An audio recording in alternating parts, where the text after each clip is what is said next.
At the creation of the world, God's intention wasn't just to have a plain field where he could practice his artistic prowess, forming creation from nothing less. The five basic laws that form the pillars of science. The way he spoke is was materialized, forming each letter with blood, coating itself with four feather fins and scale. Yet, when he got to a particular species, he wanted one that portrayed the very essence of his divinity, that withheld the magnification of his majesty, that spoke of his greatness. With this species just being alive, they came together and said, "Let us make man in our own image." From previous species older than man, because apparently we are the last born of creation. They all had one goal: to survive, and that was their default mode.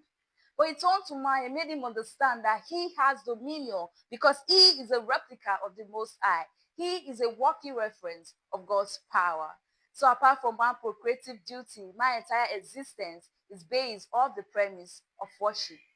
Attentive ears, take note. I never said worship God, but worship. We are made to worship God, but not programmed to worship him. For he has given us the gift of free will. We have to willingly, consciously, deliberately choose him to worship. For if we are programmed with the former, we wouldn't be any better than robots now, contradicting the passage that called us gods, demigods, distorting our godliness as the only created being to choose him to worship. Now there's a need for a concept, a subject, a God we must bow to.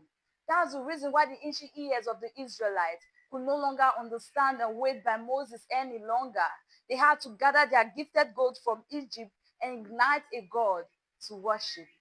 Swearing their entirety to a God made with their hands, their choice was clear. To the rod and the staff, turn them from the broad way to the narrow. Now there's a fallacy, a lie, propagated by the most wanted criminal, the devil, that with us present are dozens of gods to choose from the sun to the moon to the universe. But make no mistake, you have just two.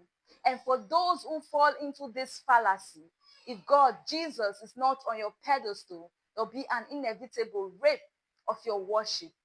Placed before you will be God's, that your mind will refuse to tell you that you are becoming a slave to.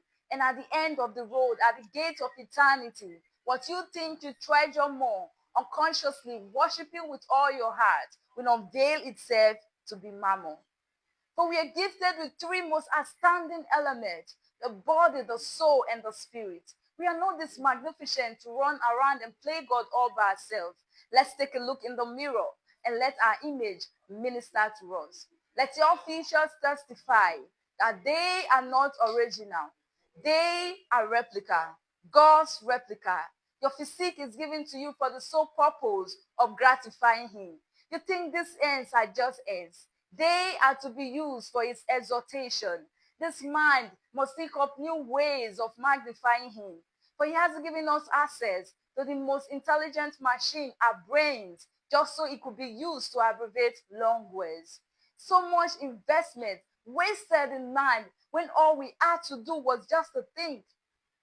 The Bible says, "How beautiful are the feet of those that preach the gospel," where if those feet could stop standing on one spot and start walking. Here is my contribution to the dictionary. Your worship is synonymous to your life because your life is your worship. Your existence is your worship. It doesn't begin with your morning devotion, and it doesn't end with the grace at church service. It begins with the affirmation of your gender at birth to the inhalation of your final breath at death. So you are not just a teacher, you're a temple.